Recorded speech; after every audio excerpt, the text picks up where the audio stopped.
Hey, folks, welcome to Free Press Sports with Carlos and Shawn. If you hear a voice that sounds unfamiliar, I don't blame you. This is me, Shawn Windsor. I work at the Free Press, or at least I used to, and I hope I still do. Part-time.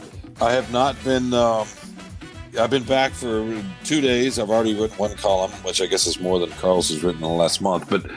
But yeah, it's good to be back, Carlos. Sorry I've been gone so long. I hope I haven't forgotten how to do this. When I wrote that one column, by the way, I struggled. It was a piece of crap, and I didn't know if I'd ever be able to write again. Not that I could write much before, but you know what I mean.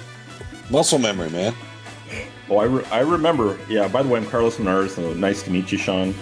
Mick McCabe says you're a part-timer. I don't know if you're a full-time status yet, but I think you'll work your way up. So one column for the week. You're good now, right? That's it. You're done. Well, if I'm going to follow your model, yeah. I mean, we could follow Mick's model, which is just to write gibberish and lean on the editors to make it into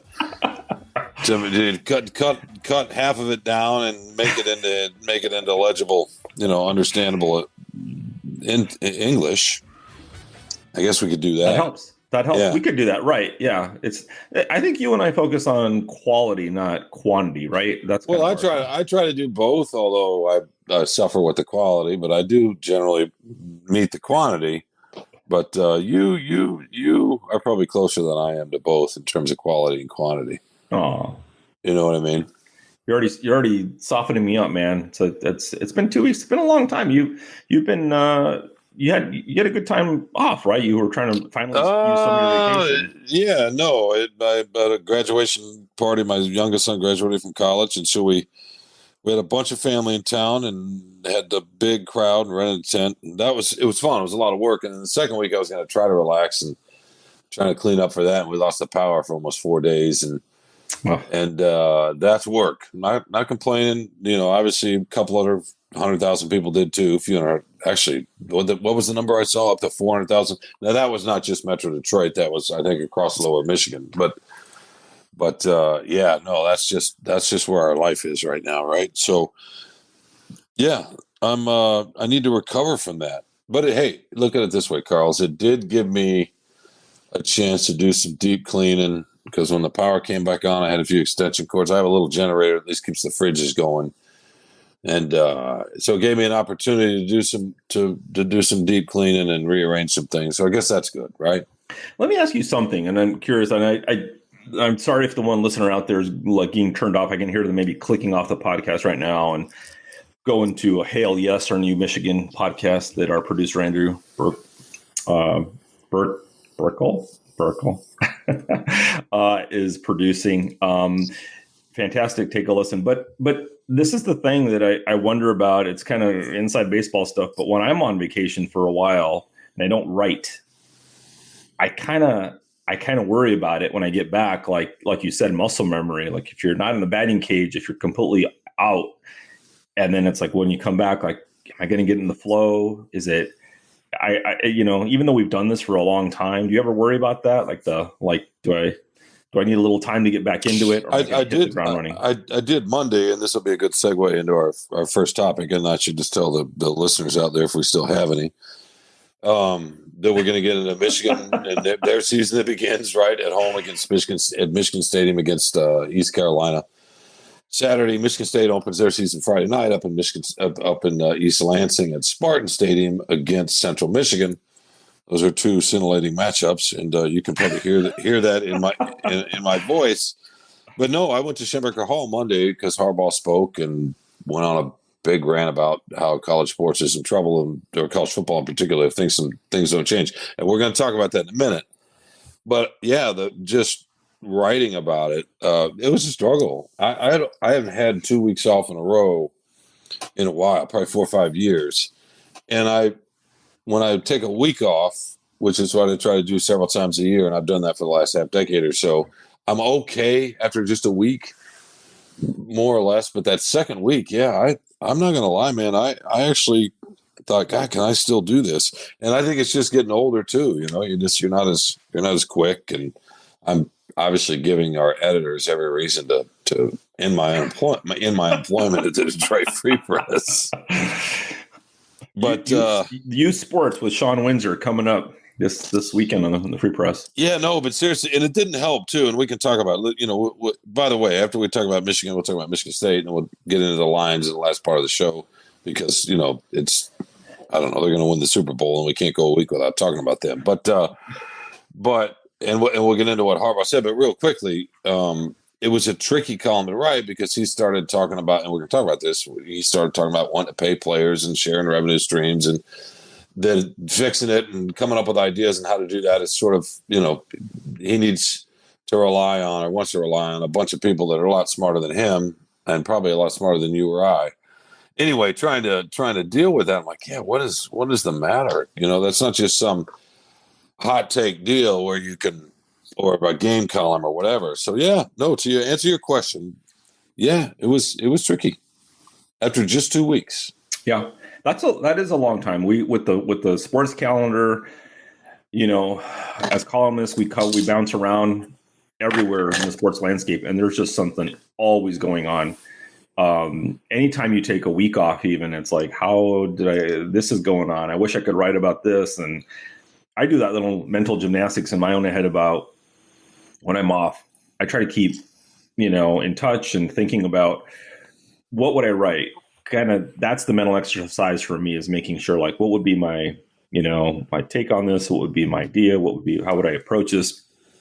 Even though I'm not writing, because I feel if I'm completely divorced from it, then it feels weird. It's like you don't go to the gym for a month and then, like, all right, how much am I lifting? What should I do? And how sore am I going to be? And so, yeah, but we need to get into your column because Harbaugh, Shawn, I think you were like he pulled out the NIL stuff like a little cat toy, and you were like the cat and had catnip on it, and you just could not resist. It's your favorite topic to write about, the poor athletes, and that it's not, the love of the game and romanticism, that's BS. This isn't fair. The world isn't fair. It was like you just bought it hook, line, and sinker. Like, what's going on with Harbaugh? Nope. Let's talk about NIL for no reason. He was even asked, why now? Why now? Because I'm distracting you from the big news. And you took it hook, line, and sinker.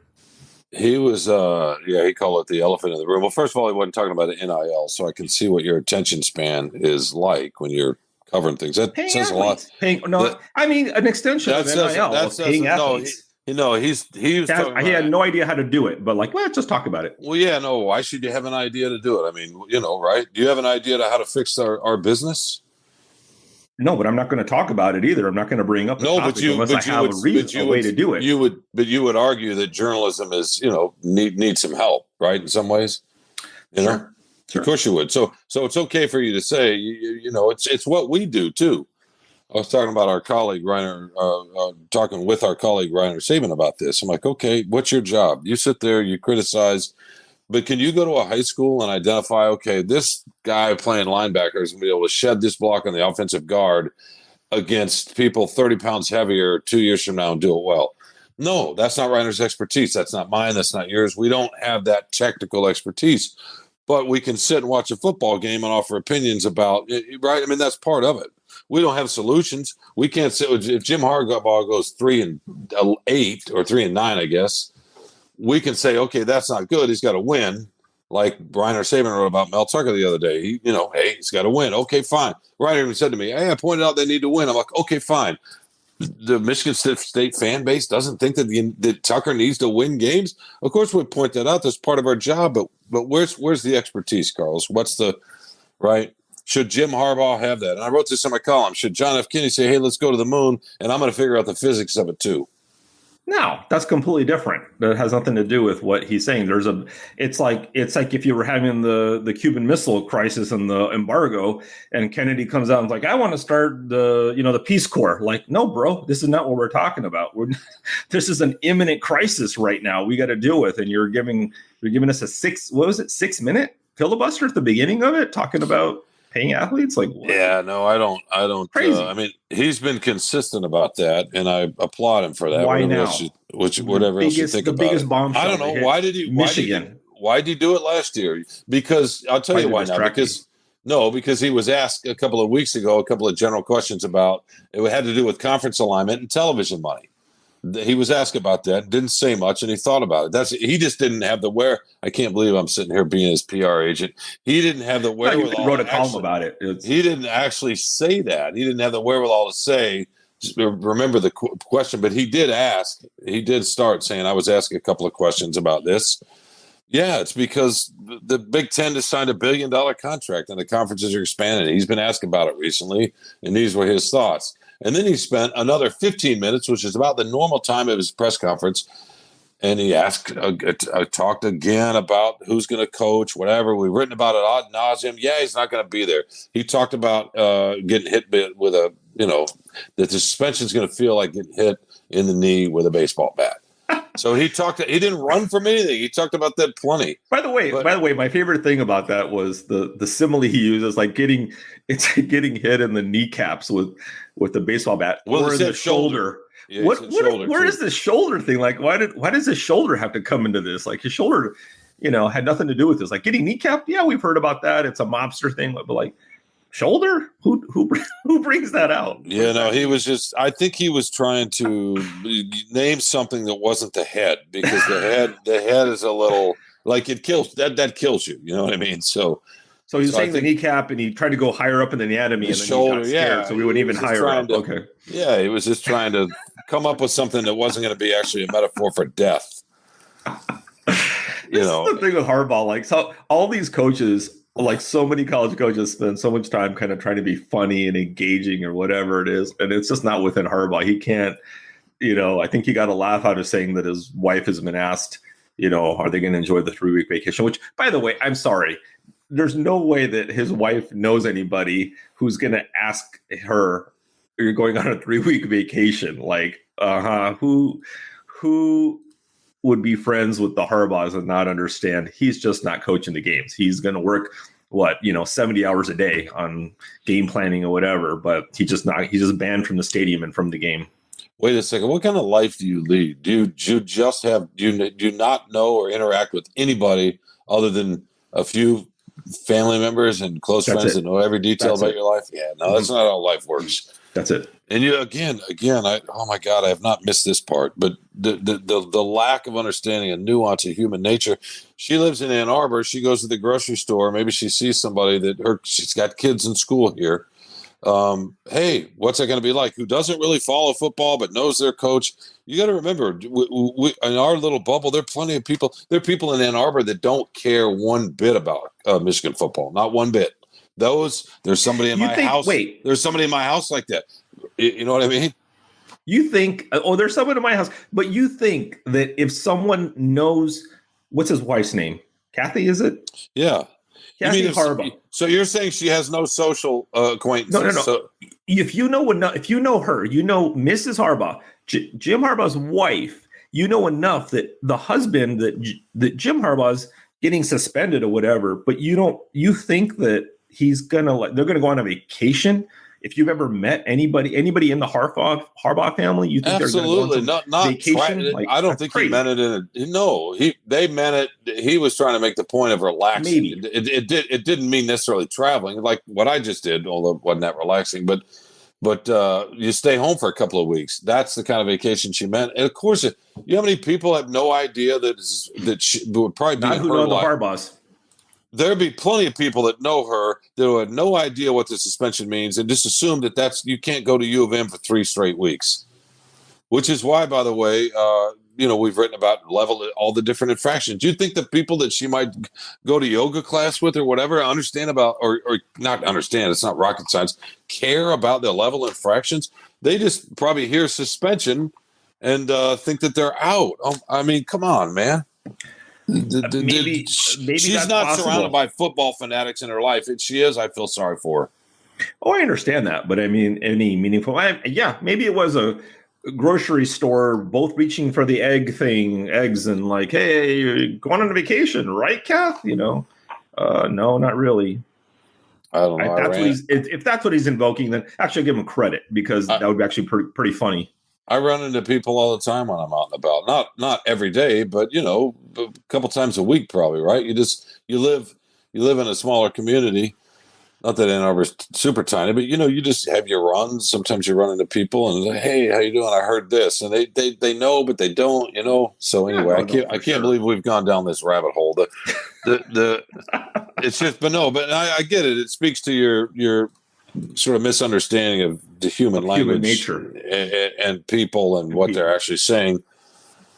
The fact is, though, Harbaugh's been consistent, and I can't think of another coach. Ryan Day was asked at one point and maybe said that's where we're headed in terms of the sharing revenue and all that, but I can't think of another coach that's that pointedly said, look, it's not sustainable, it's unethical, there's billions of dollars involved at this point now, and there needs to be flat out revenue sharing. Is it? You think he's saying? So what do you think about that? Well, you think he's saying it now because he's going to the NFL, so this is his last chance to weigh in, I guess? No, I think this is the third time that I can think of that he's said it, and I think he's saying it now because he was asked about conference expansion and money and all that, and thought about it, and right? It's been out there for the last few weeks. The idea of the West, the idea of the West Coast, specifically USC, UCLA. Well, that was done a year ago. Washington and Oregon joining the Big Ten, strictly because of money, right? Now, they took a little bit less than the other Big Ten schools, and we don't need to get into all that, but it's tens of millions of dollars, right? So the money in college football has been buzzed about and written about on local media, national media for 3 or 4 straight weeks. Yeah. So, and he was asked about it, and I think he thought about it, and he's mentioned this before, but I've never seen him. He wasn't asked about it Monday. He was asked about it before. A week ago, yeah, or whatever. The last time he spoke, which is a week, I want to say a week ago, because I was off. Mm-hmm. But yeah, so he spoke the previous week, which was the first time he really spoke other than those few minutes down in Indianapolis at Big Ten Media Days. And I think he was asked about the expansion and the money. Because he wouldn't talk about his suspension. So people at the end of the press conference started, well, what else can we ask you about? Expansion, blah, blah, blah. Actually, genius move by Harbaugh, because the previous week he's asked, I'm not going to answer. I can't answer, blah, blah, blah. It's still ongoing. But he's like, you know what, though? This expansion thing it's easy, low-hanging fruit. Let me lead off the press conference next week on that. For sure, everybody who's in a public position wants to direct to some degree what they're talking about, and they understand, and I get that. But he can't talk about it. I mean, he can't. It's like, do you want to sit here and tell me what you think of Gannett? If they suspend me or fire me, maybe. Or our sports editor or our executive editor. I mean, you know what I mean? It's just, no, you don't. And I don't either. And so, I mean, we could ask Andrew. Maybe if I were suspended, who's producing this? Maybe if I were suspended for the first 3 games or whatever, and someone asked me and I did a regular appearance or whatever, I might address it. I might say, hey, I wouldn't go on and talk about my favorite concession stands in the Big Ten or what about if the lawyers are saying you can't do that? The lawyers can't do it. Yeah, I mean, and that's what's happening. But he talked about it. I mean, he did talk a little bit about. All he really did was say, "I wish I could talk about it," and basically imply that he was in the right. You know what I mean? Which, of course, is typical Harbaugh. Right. Yeah. Yeah. He didn't say. But he talked about not coaching and how it's going to bother him. And, yeah, that he can talk about, just as the emotional part of that. Yeah. He did talk about that for sure. But I tried to ask him if he'd been hearing this money stuff from recruits or from families, because he's in people's living rooms all over the country, and I wanted to know if this was more and more a topic. And go ahead. Sorry. To me, the topic should. I mean, I don't want to tell people when they can talk or whatever. But the more logical time to talk about it is when those Pac-12 teams join next year, and at the beginning, and I don't know, whatever, Big Ten Media Days or spring ball or whatever, now that they're all in the same conference officially, that's the time to talk about, hey, now that we're expanding, we really need to pay the athletes. We really need to have, whatever. But like right before the season, you just got suspended and this and that, and there's all this drama going on, and hey, to be fair, if he had brought it up later or someone had asked a question, whatever, but to kick off, how long was the press conference? Like 15 minutes or so? No, it was longer than normal. It was 20 something. 20 something. So 6 6 minutes of that, like a fifth, 20% or whatever it might be, of the press conference is like a filibuster. Kind of weird. Normally he talks 10, 11, 12 minutes. That suggests that he knew that he thought somehow he wasn't going to get questions. That's ridiculous. Of course he knew he was going to get questions he largely wasn't going to be able to answer about the NCAA, but he did answer about the emotionally. And then they still talked about football. It was fine. It is what it is. I actually thought it was smart, if you're going to make that point, to do it when people are paying attention. You really, nobody gives a crap in media days unless you go viral, right? I mean, if you say something really off the cuff. Yeah. Well, I'll give Jim Harbaugh credit. He talked a lot more about his own suspension than Miguel Cabrera talked about hitting his third home run of the season for the last time off Justin Verlander at Comerica Park. So, Yeah, but what about the idea of revenue, sharing revenue? With the athletes? That's radical. That's a lot different from NIL. That's basically turning the athletes, the student athletes, into either employees or contractors. I mean, to me, what you don't pay somebody unless you have to. You don't pay them any more unless you have to pay them more. Unless there's ever going to be a union, I don't see why that would happen. Why would the NCAA just, what? We're just going to be nice people now. Let's start paying the athletes. Here's the piece of the pie you always deserve. Why? You have a great system. A free labor system. It's free. Okay, Mr. NFL. Okay, Mr. Oligarch. I'm just saying that's what the NCAA has done forever. Why would you?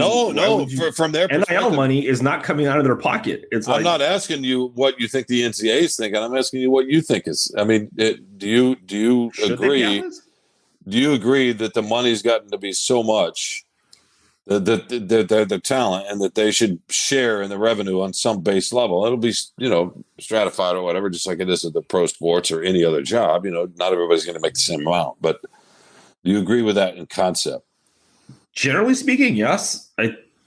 Yes, but I mean, like you just said, not everybody's going to be paid the same, and you're going to have problems with other sports. You're going to have women's basketball at Tennessee. You're going to have women's basketball at UConn. You're going to have, I don't know, other places where there's a disproportionate. They have the two revenue sports, football and basketball, but in other places, other colleges, other sports actually make money too.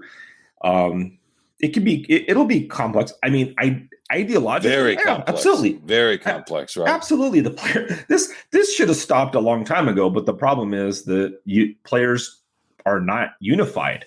That's what it's going to take, is really for a union to come in and say, you need to be represented. There needs to be collective bargaining, because it's the greatest system in the world. You have young kids who are there for 3 or 4 years. It's a transient workforce. They're never going to, stay around long enough to fight for anything. So you would need that. But should they? Of course. They make so much money for the universities. Imagine if, think about it this way. Yeah, because Harbaugh kept calling them the talent, which they are the talent. He's like, that's who we're here to see.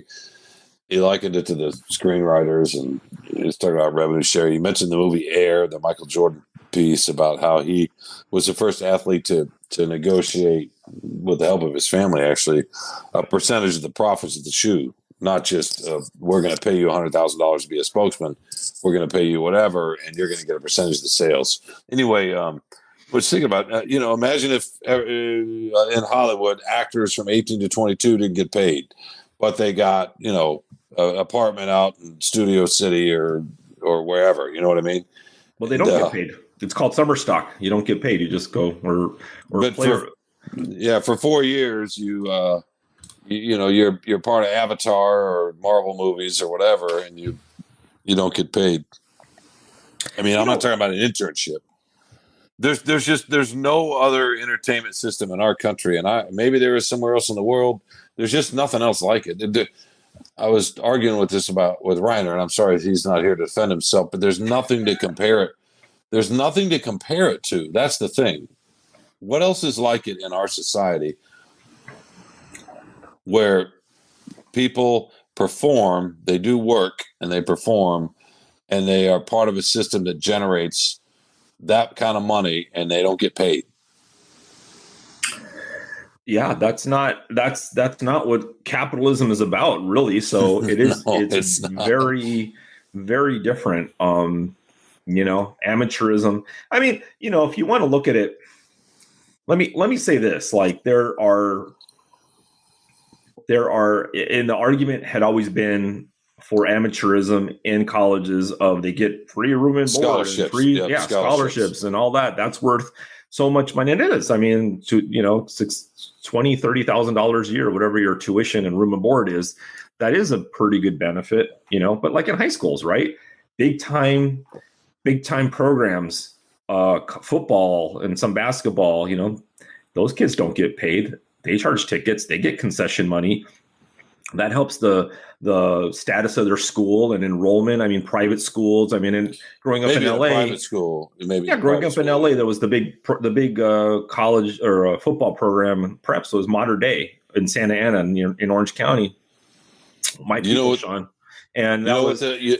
Oh, go ahead. Sorry. Yeah, and that's why you have Todd Marinovich going there and all these high end athletes and everything and quarterbacks, or whatever. Of course, then you can charge the kids, the parents, $40,000 a year to send their kid there. That's the model of college football or college sports.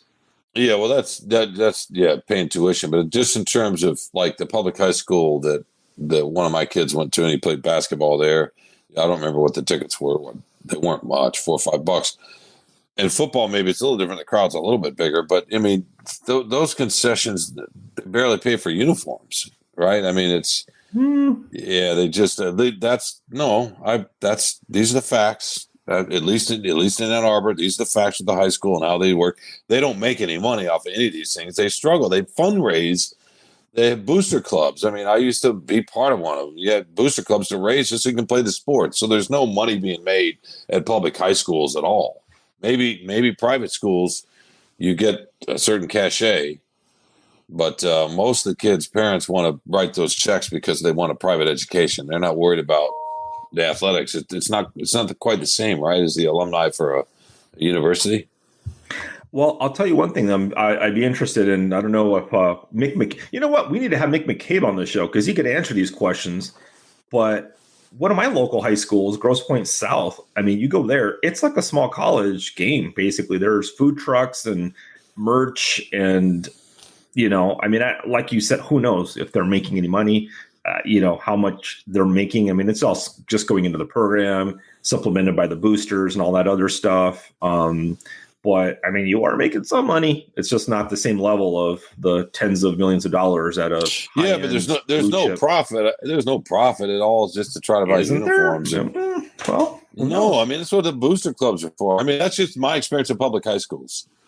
And but at an elite, like a Brother Rice or a De La Salle or a high end, I don't know what. Well, those are private. Those are private high schools. But even a big public school that has a great high school football program, whatever, I don't know. The basketball program I was part of had 3 Division I players. They lost in the game before the state finals. They're one of the best teams in the state. They packed the gym all the time. It was a pretty good program. It wasn't some little rinky-dink program. And I was on the periphery. I couldn't get too involved because of my job, but my son was there, and I did a lot of stuff as much as I could. And so I kind of knew the workings of how that worked. And even there, and Ann Arbor has plenty of millage, right? Just like Grosse Pointe probably does.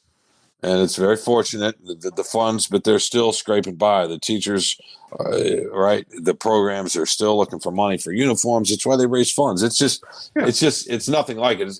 It's just not. Couldn't you argue for them getting a cut of that, a percentage of, the same thing of? But there's nothing to get a cut of. What? How do you know? In other words, because I was part of the committee, or not the committee. I was part of the fundraising. I used to get checks cut. I mean, I was in the middle of it. That's at your small public high school. That's one of the biggest high schools in Michigan. What are you talking about? But was it an elite program that draws thousands and thousands they packed a gym, but we had college scouts there. They packed a gym. I just told you I had 3 Division I players when my son was a senior. Yeah, they consistently do that. Is it this blue chip program that year after year after year? It's an amazing program. that brings in thousands of really kids. good for 3 or 4 years, right? I mean, that I was there. Pioneer, Huron, who I know the coaching staff, they run the same way. I have friends that are teachers in that school. They won a state title. They've had a great basketball program for 2 decades. Huron, Ann Arbor Huron. It's the same stuff. They don't make any money. Christ, the teachers are I have a niece who's a middle school teacher and who takes part of her own stuff every summer for classroom supplies. And no school is going to give, you know what I mean? That's just where we're at. They don't make any money. I'm just saying that if there is a chance, are you telling me that there's no high school in the country at all, private, public, elite program that makes any money? If you're talking about a school, I don't want to say Amani Bates, but I'm trying to think of a basketball. I mean, maybe there's some football ones now too. The IMG Academy in was it Bradenton? Where is it? It's down in Florida. And there's some basketball places that are just basically there for basketball. Those schools get sponsorships for what do you call it? From Adidas or Nike or whatever, right? So there's a different level of money for those. Those are all either future NBA players or whatever. Same with the football, and they may make some money because they're bringing in a bunch of money, right? I mean, they may make some money. Well, growing up in Texas, living in Texas for a while, right? Those schools for football, I'm sure they bring a lot of people in and make a lot of money. I mean, whether they net money is a different question. Maybe they do. I would assume that some of them, the Friday Night Lights type schools, Permian and all those, I mean, they're probably making some money. And my argument is just that if this happens in college where you're paying the players a salary or whatever, that will trickle down to high school. That could trickle down to high schools. It's like you're kind of opening up Pandora's box, which is why the NCAA wouldn't want it. No, maybe not, but they should. I mean, if you have a high school situation, and we already do, I can't think of the prep academies that are basketball heavy, and now a few football. I don't know if those guys get paid or not. I know they play all over the country, especially for basketball, and that's expensive. They fly on jets and all that. So I don't know if they're actually making money on top of that. They might. They might have sponsorship deals, but the NCAA probably has something to say about what they're allowed to do there too. My high school, just for a quick example, in Texas, has become a football factory. It wasn't when I was there, but I know one of the principals there I went to school with and ended up being a principal. But they built this, I don't know, 8,000 seat stadium, and that's fairly common down there, right? And they'd fill it up, and at one point, they won 6 straight, I want to say 4A or 5A state championships, which is a big deal in Texas. In fact, one of their linemen played for Harbaugh for a while here. But so they had all this Division I. Every year their running back goes to Alabama or Texas. It's that kind of high school. And but again, they fundraise too. It's just because football is really expensive to produce and to play, and the uniforms, right, and the field. Right. A lot of that money goes in. So nobody's making any money. It's just feeding a cultural institution, if that makes sense, right? Just to grow it bigger and bigger and bigger, like your Mater Day. How do you say that? Mater Day. Yeah, Mater Day. I mean, De La Salle up north in Northern California, and even locally, the private schools and maybe even some of the publics. The bigger public schools. I mean, I don't know. I mean, I think nobody is a strong statement when you're talking about on a national scale, but. I think it's the right move to make in college, but I don't know what the mechanisms would be to make that ever actually work. So, look, I know we've talked way too long. And you know what? And Harbaugh can start by donating some of his salary. How about that? Yeah, no, for sure. We've talked too long about this, and we need to get to Michigan State because we got to show that there's not a total blue wall, right? But can I just say this, Ras? I came across this piece the other day, and I wish I could remember the author's name. I want to give him credit. It was from The Athletic. Basically, and it was an interesting concept. It was making the argument that, and I've heard it's not, the argument is not new. You've heard this now for the last few years, but we're headed toward a 30 or 40 team league, basically. The Big Ten, the SEC, and a few other schools. and there'll be divisions within that, and that'll be separate. And then all the other sports can just go back to their regional alignments, so they don't have to travel across the country to play lacrosse or whatever, right? Right. But what was interesting about the way this writer did for The Athletic was he based it on viewers.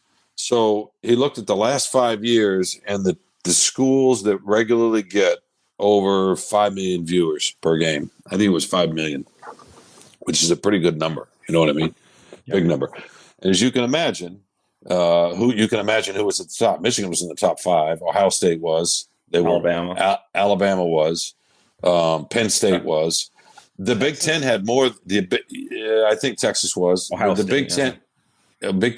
Big Ten had more than the SEC. They had more than anybody. So the television and print, which is why there's more money. You know who else is in there in the top 15? Michigan State.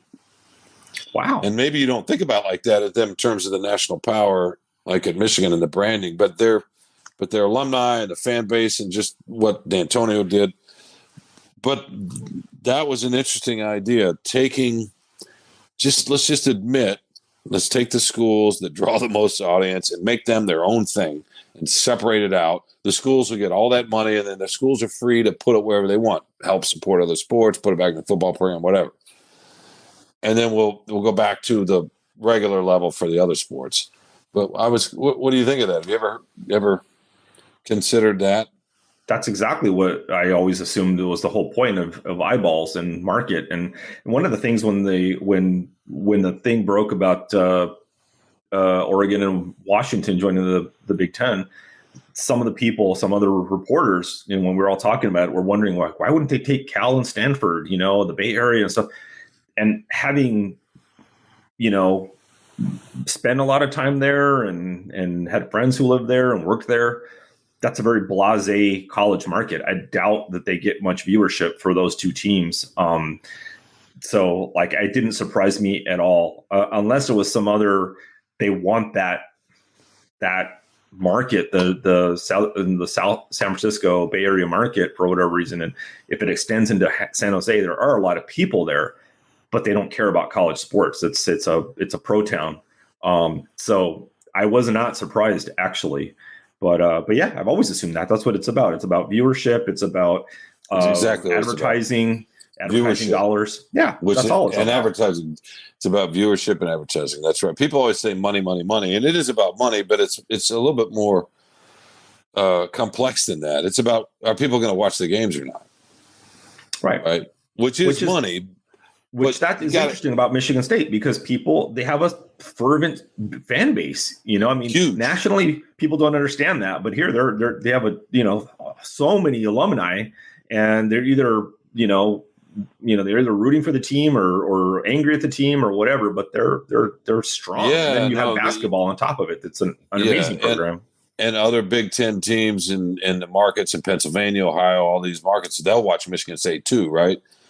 And they have enough of our brand. No, I do believe that's where we're headed. I never thought about the idea of making the leagues based on not just their brand, but actual viewership. Who's going to draw. But that makes sense. The networks are going to think, okay, who in Idaho? I mean, what game do you want to watch if you're living in Boise? On a Saturday night or whatever. You want Texas and Oregon? You want Alabama and Ohio State? I mean, right? That's what you want. Yeah. What about Boise State? Right? Yeah, Boise State. Well, they do have field on there. They do have the blue field. All right, let's take a break, and we'll talk about Michigan State, and maybe we'll get to your Lions for a sec. But let's take a break, a much-needed break, and we'll be right back with more Free Press Sports with Carlos and Shawn.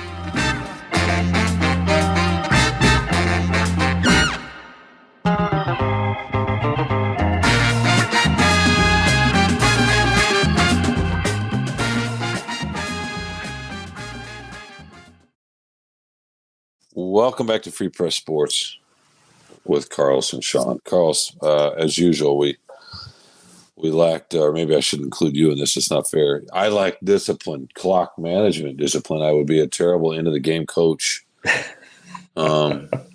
You turned a 4-minute drive into a 33-minute drive. So yeah, or in basketball, I would freeze. I wouldn't call a timeout, or it was a 4 quarters offense. Do you let him go and get the last shot? And you call a timeout and draw something up, or do you just stand there with drool coming down the side of your mouth? That's what I did in the first segment, right? Because you start talking about Jim Harbaugh and his wife and him making a comment about what he's heard, and oh no, he didn't make that because Harbaugh. Look, he's got his issues. He's a quirky dude. I think that's probably a euphemism for some other stuff. But and he's turned the program around the last couple of years. But the one thing I don't know that we've really caught him in is lying over the years. You can't say that about a lot of people. But what do you mean haven't caught him in lying? This is a one-time thing. I'll never talk to the NFL again after the Vikings.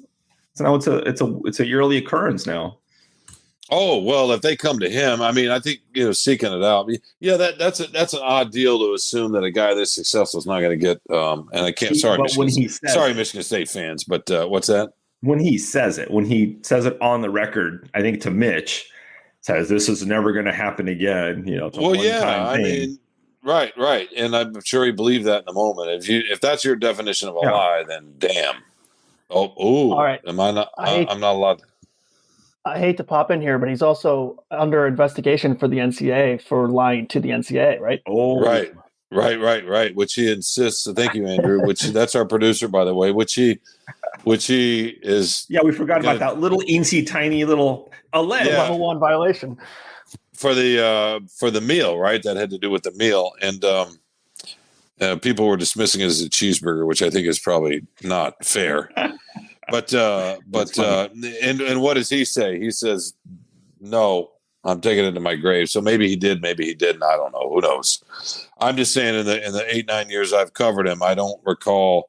He says a lot of things, and he can be difficult to cover for sure. And he's a different cat in a lot of ways. But I've never known him to be somebody that you're going to go in every week of the press conference or after the game and him just to flat out tell you stuff that's not true. He won't say anything, right? But has that been your experience, Carlos? Yeah, but this is a weird way to start off a Michigan State segment talking about Jim Harbaugh. Well, no, the State fans are probably like that. Yeah, no, yeah. Anyway. They're hate listening. Yeah, they are. How about Mel Tucker? Does he tell the truth? Well, it depends on who you talk to. Or does he just change his mind all the time? Well, the thing with him is again, I think you referenced Reiner's story and Graham Couch's story, his column and interview with Mel Tucker. And I think, there is something to be said for circumstances have changed. Now, when you first take a job, every coach who takes a job, and no matter what, is like, this is the best job in the history of football. What else are they going to say? What are they going to say? Right. Yeah. Oh, our facilities are lacking a little bit, or whatever it might be. I think the point is that they do say that. That's true. And so they're, you can see Tucker now saying, we need more money NIL money to compete with the big boys, and it's part of it is it's a reality that's set on him that he's realized, and now he's more established. He got kicked in the teeth last year. A drop from the previous year. And so the transfer portal isn't what it was for him. He didn't work that magic again. So now he's having to come up with excuses basically for why have you struggled? The Peyton Thorne thing doesn't look good for him, all these different things. So is he lying? I don't know if he's lying, but I think he's changing his tune. So is he opportunity? Yeah, he sounds like an opportunist a little bit. And I don't think what the other thing too, and one of the criticisms I've heard is, hey, if the NIL money's not there, go raise it. That's part of your job, right? I've heard that argument made from a few spots. That's the job of yeah. Well, your place like that. Eddie Warbucks, Matt Ishbia, his pockets are only so deep, so Kevin Durant is his. Yeah, he's more interested in Kevin Durant, Devin Booker now, right? So that's kind of how it goes. With that, I don't know. I saw our colleague's piece. I saw Graham Couch, who works at the Lansing Journal, part of our they're a sister paper, right? Is that the way to put it? I think we want to go gender neutral, so just a family paper. How about a family? A family paper. Okay. A relation within the Gannett family paper. Yeah, and Graham Couch does a really good job covering Michigan State, and got a exclusive interview with Mel Tucker, and this is where some of these quotes came up about him not being so thrilled, and to me, he's lowering expectations, right? They went 5-7 last year. I don't know what the talent has this year. I mean, maybe they'll get lucky and win another game or two. But to me, that's what it's really all about, is lowering expectations. Yeah, I mean, well, he would say managing expectations probably, but yeah, I mean, you still hasn't named his quarterback. Is there that much hope for the program to take a big leap? I think a successful season would be going to a bowl, right? I mean, so yeah, six games. Yep. Yeah, 6 games and 6 wins. Sorry, 6 wins. Yeah, you hopefully play more than 6 games, but yeah. So this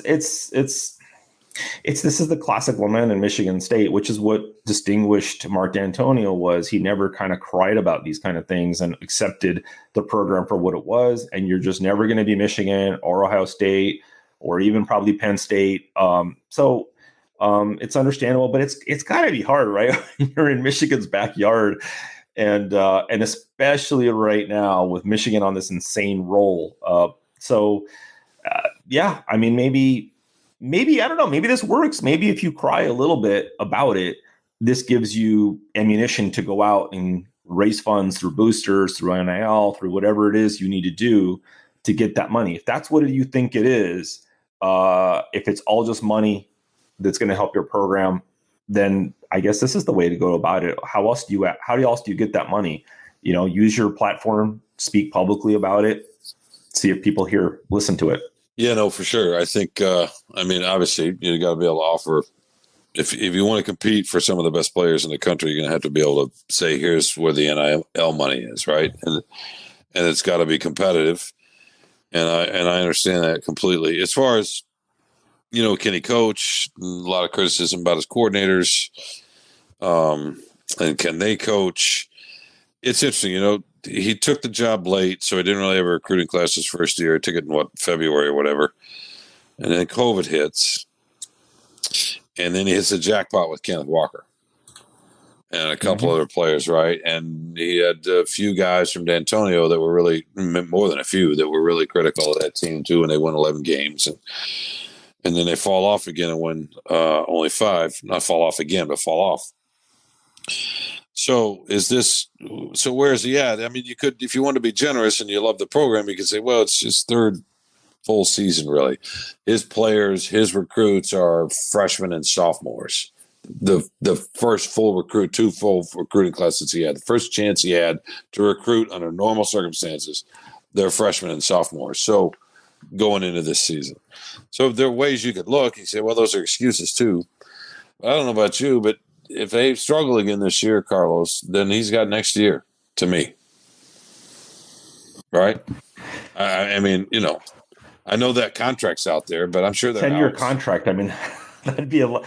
Yeah. I mean, to me, I would say, unless something extraordinary happens, if he just doesn't make a bowl, whatever, wins 5 games or something, struggles, right? Then I'd say he's on the hot seat next year. Mm-hmm. But if he just probably makes a bowl in 24, then he's okay. Yeah, yep, I agree. So I think they're going to look for, there's just $95 million. I don't even think there's a buyout in that contract. I don't think there is. Can Michigan State afford to divorce themselves of that and go in a new direction? And frankly, the problem with Michigan State is, who are they going to get? Who's going to come in? Who's going to be, I don't know what D'Antonio, I mean, it's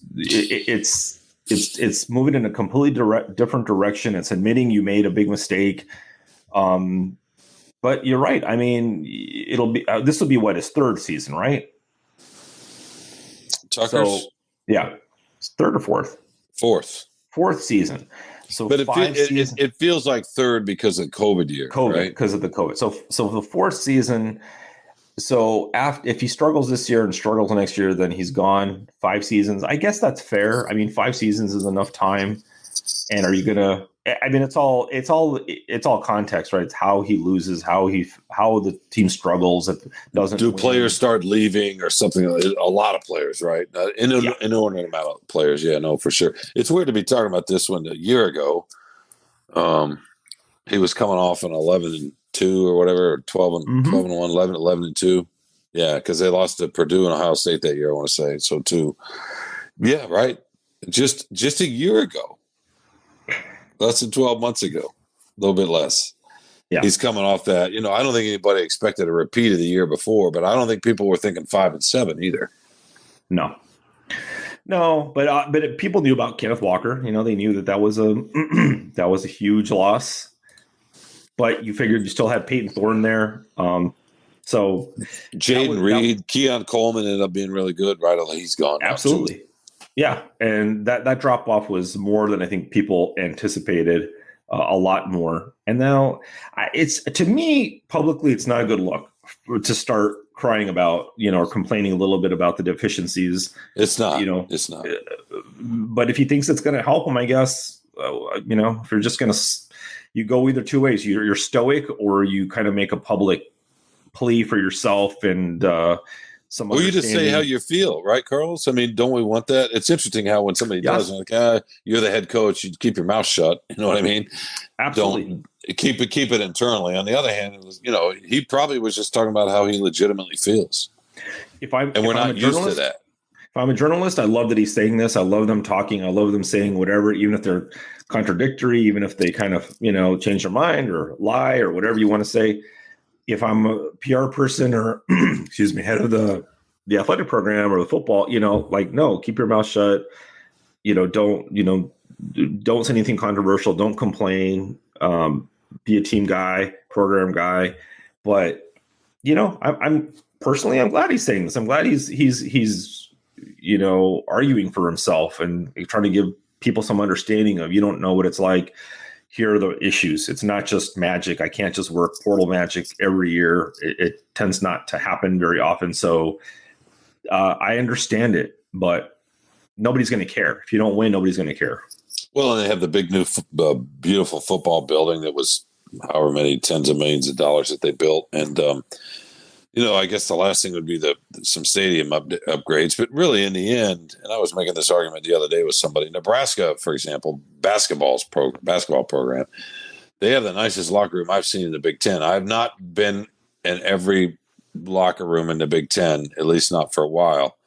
And Michigan's facilities are really nice at this point at Chrysler Arena. Their locker room's really, really nice. But Nebraska they were the first to put these, with the individual TVs and these sort of luxurious stalls and the tubs everywhere and all that. I mean, it's really, really nice for a program that hadn't, right?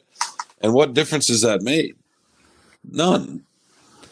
No, nobody goes to Nebraska to play basketball. Yeah, until Fred Hoiberg can, so yes, the facilities are important. They are.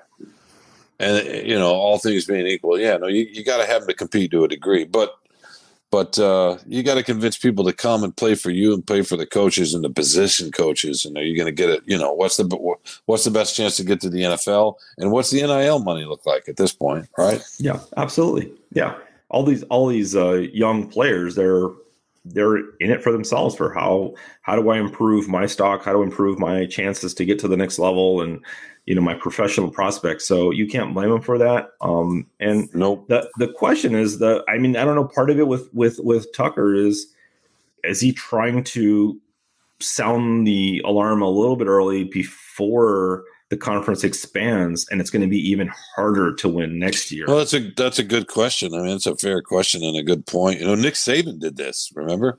Oh yeah. He basically said you can't win here. Can we just say you mentioned Dr. D'Antonio earlier? I mean, Tucker may turn this around and may find a way. Maybe he'll compete. He talked a big game when he first got here about taking the next step. Well, he's got to get back to where D'Antonio was. D'Antonio wasn't far from. One year he arguably had the best team in the country.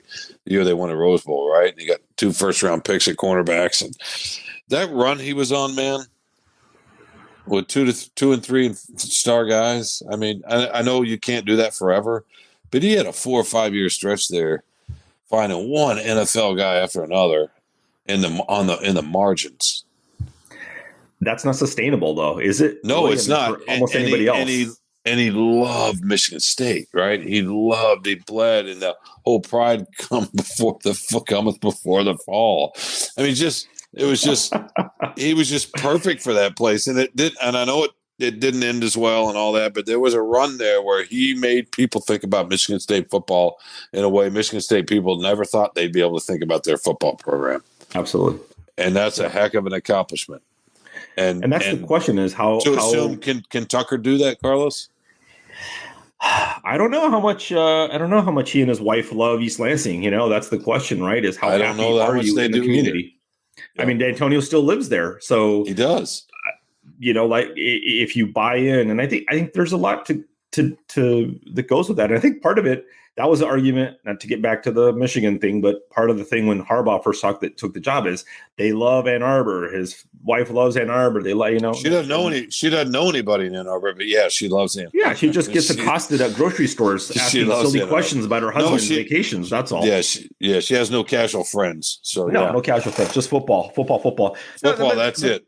But are you happy in that? And I think there's, that's true of life in anywhere. If you, no matter how good the job is or whatever, if you just don't like where you are, the people you're around, the culture of your community, you're not going to be happy there. You're not going to want to stay there. You're going to look for reasons to leave and to not, and there's nothing wrong with that. If you're not happy, if you're not comfortable, why stay in that situation? So, look at you.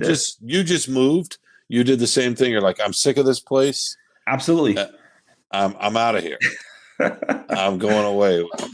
Where's your move away to my secret lair that she'll never find me in a little cave somewhere on the mountainside.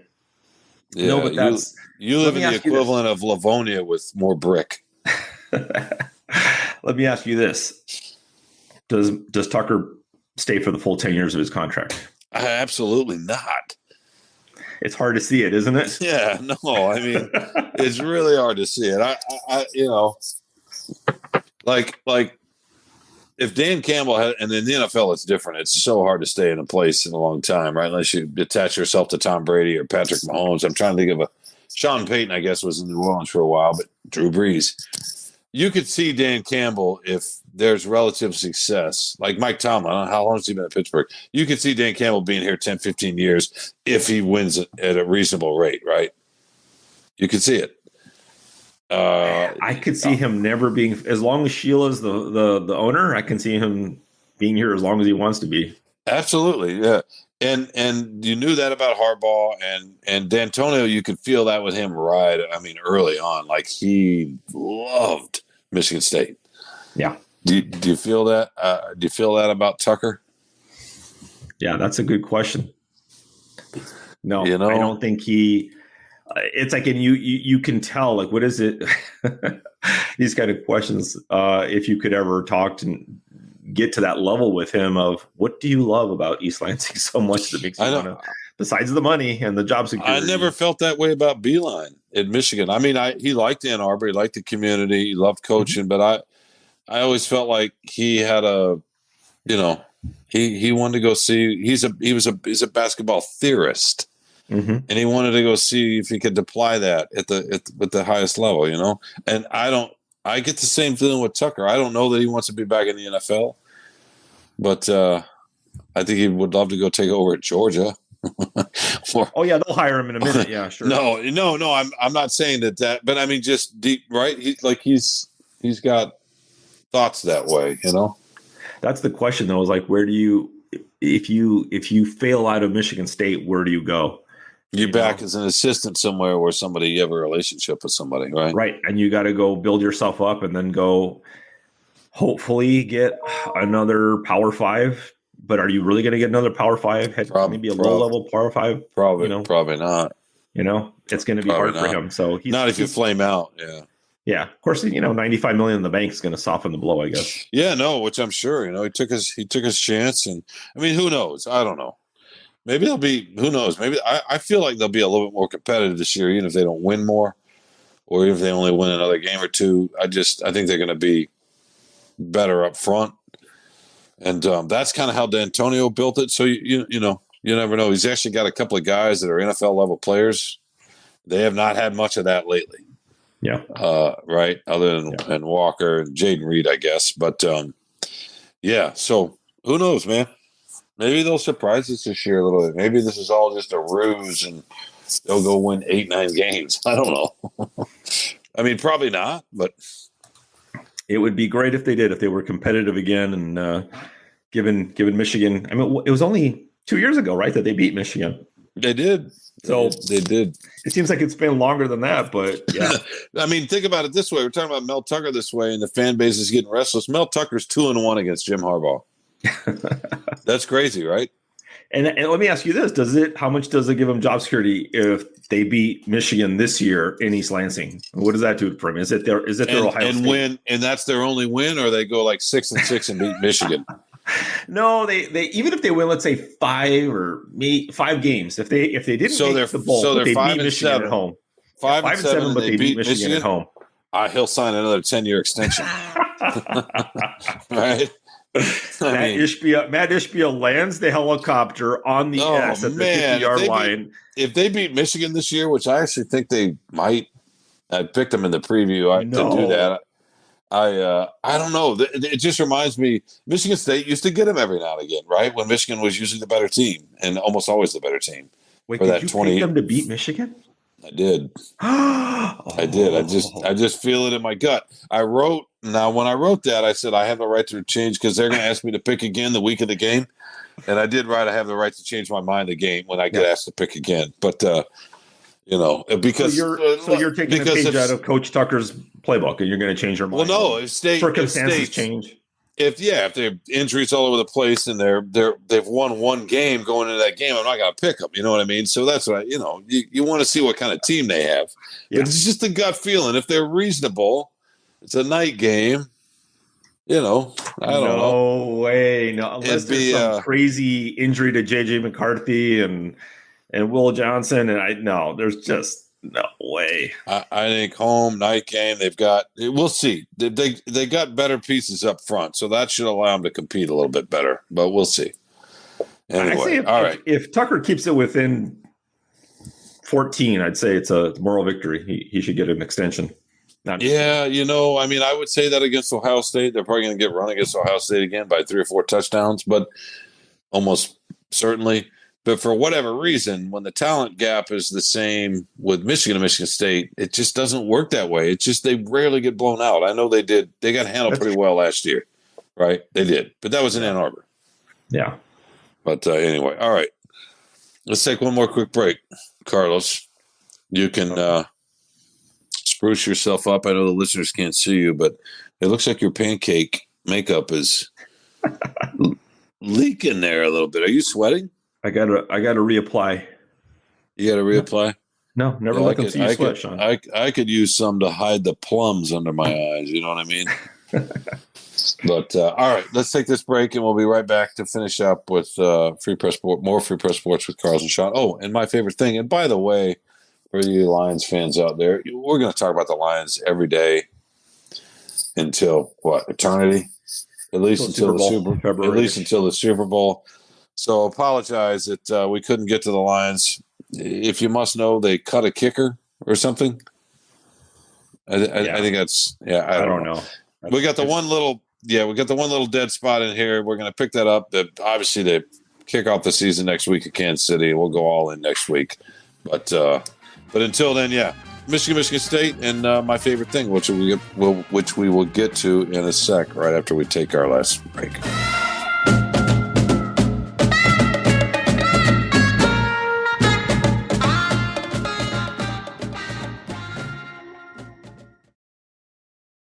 Welcome back to Free Press Sports with Carlos and Shawn. Carlos, it's been fun to be back, man. I missed you. That's my favorite thing, that I'm back with you. That cannot be your favorite thing. Is that your favorite thing? It is. In this moment, yeah. In this moment, okay. In this moment, I'm back with my pal.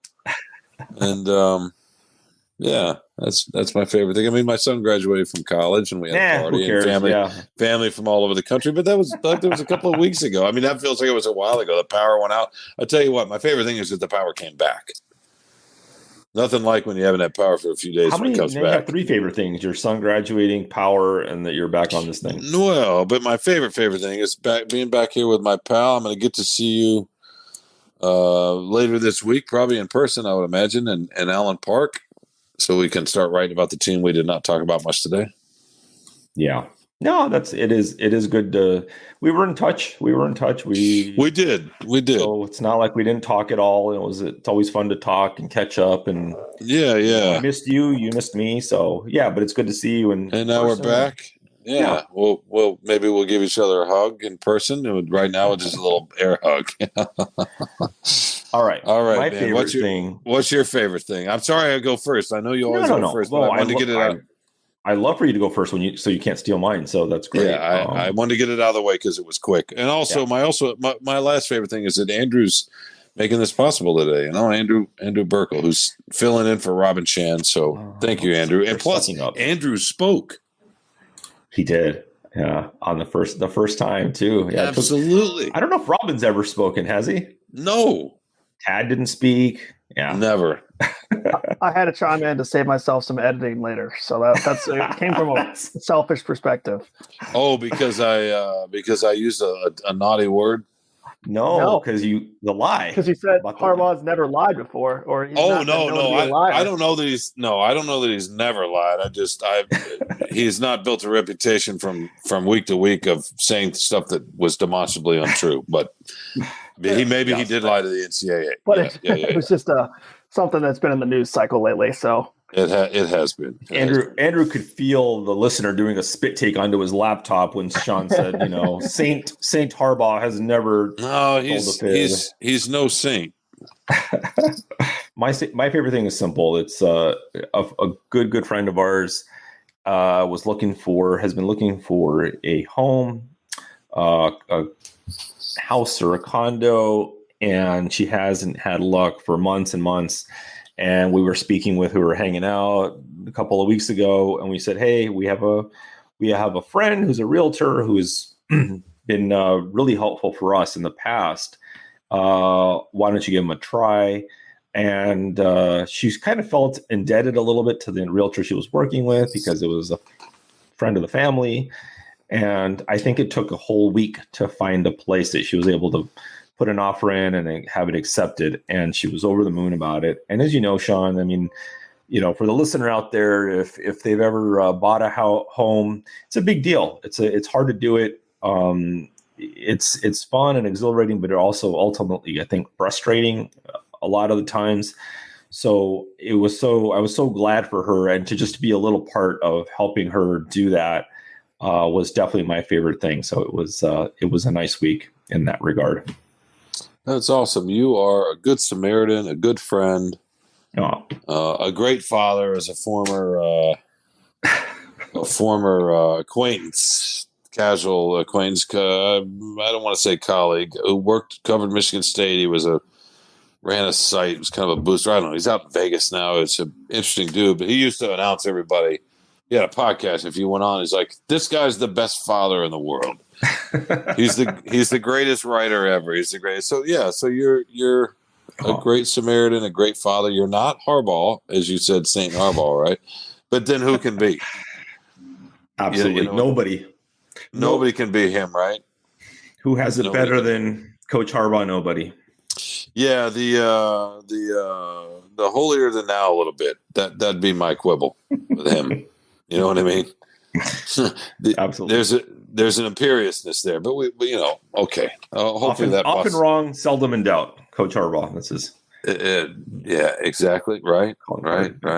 Although, but then every now and again, he sneaks up on you with a little bit of weird self-awareness. You just never know. You never know. One minute he sounds like a communist. The next minute he sounds like a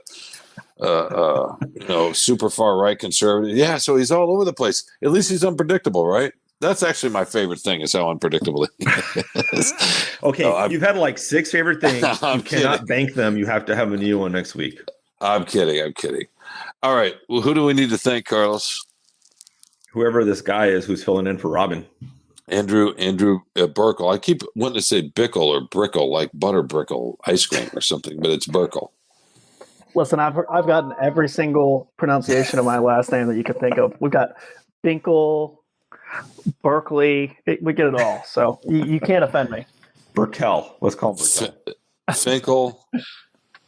Fickle, like Luke Fickle, who Michigan State probably wish they'd hired. No, yeah, too soon for State fans on that one, I think. Ooh. Yeah. I think so. Okay, the blue wall, I guess, is back up. Sorry, but I just said Harbaugh was, imperious and looking down on people. So how about, does that help? Does that tear it down? No. Who else do we need to thank? What's that? People like it. People just say, absolutely, he's imperious. He's the emperor. How dare you? Yeah, exactly. You're right. Who else did we need to thank? Did we thank everybody? We need to thank Andrew. We thank Andrew. We got to thank executive producers Kirkland Crawford and Anjanette Delgado, and editor of the Free Press, Nicole Avery Nichols. But let's thank Robin Chan. Robin Chan. No, forget him. He's dead to us now. He'll be back. Who's the most important person? Andrew Burkle. Second most important person. Burkle. Sorry, Andrew. He's the second most. He's the second most. Who's the most? Oh, well, the listener, the one listener out there. Thank you very much for joining us.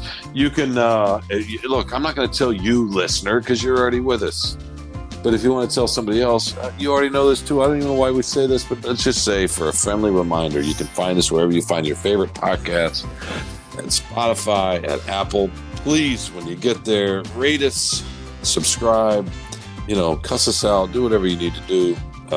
But you know how this works. We're everywhere. Carl's is even working on his own new platform called, what's it called? Aztec.com. the friendly Mallorcan. How about that? So you actually, you have family in Puerto Rico. You actually grew up in San Diego, then, is what you're saying? Yeah, just north of Orange County, which is basically San Diego. Yes, absolutely. It just keeps getting further and further. Me and Ron south. Burgundy. You keep getting further away from Los Angeles. So now we're down in San Diego. Okay, that's cool. All right, my man. Good to be back, and let's let these poor folks go until we are back next week with more Free Press Sports with Carlos and Shawn.